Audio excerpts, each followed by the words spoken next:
Bumrah team India star fast bowler. అంతేకాదు team India ఎప్పుడు కష్టాల్లో ఉన్నా, ఎప్పుడు వికెట్ కావాలన్నా అప్పుడు బౌలింగ్ వేసి టీమిండియాకు అదిరిపోయే బ్రేక్ ఇవ్వడం బుమ్రా స్పెషాలిటీ.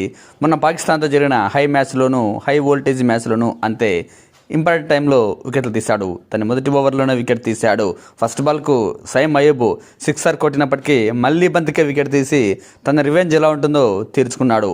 ఆ తర్వాత కూడా మరో వికెట్ తీశాడు. మ్యాచ్ అనంతరం మాట్లాడిన బుమ్రా ఈ మ్యాచ్పై చాలా ఇంట్రెస్టింగ్ కామెంట్స్ చేశాడు. బుమ్రా ప్రణాళికల గురించి, తమ మ్యాచ్ ప్రణాళికలు ఎలా ఉంటాయో కూడా వ్యాఖ్యానించాడు. చాలా కాలం తర్వాత మళ్ళీ కొత్త బంతితో ఇన్నింగ్స్ను ప్రారంభించినట్లు బుమ్రా వ్యాఖ్యానించాడు. జట్టు అవసరమే నాకు ముఖ్యం. ఎప్పుడు బౌలింగ్ చేయమన్నా నేను సిద్ధం. పాకిస్తాన్పై కొత్త బంతితో స్వింగ్ లభించింది. దానిని పూర్తిగా యూజ్ చేసుకున్నాను.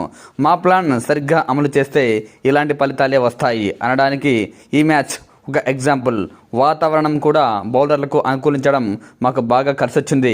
ఇక ఇషాన్ కిషన్ అయితే ఈ మ్యాచ్లో అద్భుతమైన బ్యాటింగ్తో ఆకట్టుకున్నాడు. కొలంబో పిచ్పై పరుగులు చేయడం అంత ఈజీ కాదు, కానీ ఇషాన్ కిషన్ చాలా తెలివిగా ఆడాడు. ఏ సమయంలో ఎలాంటి షాట్లు ఆడాలో అతనికి పూర్తిగా అవగాహన ఉంది. రిస్క్ తీసుకుంటూనే జట్టును ఆదుకున్న తీరు అద్భుతం అంటూ ప్రశంసించాడు. మ్యాచ్కి ముందు డగౌట్లో రోహిత్ శర్మతో జరిగిన సంభాషణ గురించి కూడా బుమ్రా నవ్వుతూ కామెడీగా మాట్లాడాడు. రోహిత్ బాయ్తో క్రికెట్ గురించి అసలు చర్చించలేదు. అక్కడ ఉన్న ఒక సింగర్ గురించి, హనీమూన్ కిడ్ ర్యాంప్ సాంగ్స్ గురించి మాట్లాడుకున్నాం. రోహిత్ అందరికీ ఆల్ ద బెస్ట్ చెప్పారంటూ వ్యాఖ్యానించాడు. చివరగా ఇషాన్ కిషన్, ర్యాపర్ హనుమన్ కిండ్ మధ్య ఉన్న పోలికల గురించి సంజన అడిగిన ప్రశ్నకు బుమ్రా స్పందిస్తూ, అవును, వారిద్దరి మధ్య పోలికలు ఉన్నాయి.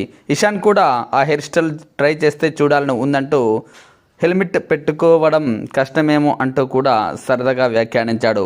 సో లాస్ట్లో బుమ్రా కామెడీగా మాట్లాడినట్టు అనిపించింది ఇషాన్ కిషన్ అండ్ రోహిత్ శర్మ గురించి. ఎందుకంటే చాలా కాలం పాటు టీంలో కలిసి ఆడారు కాబట్టి ఆ క్లోజ్నెస్తో కామెడీగా మాట్లాడినట్టుంది.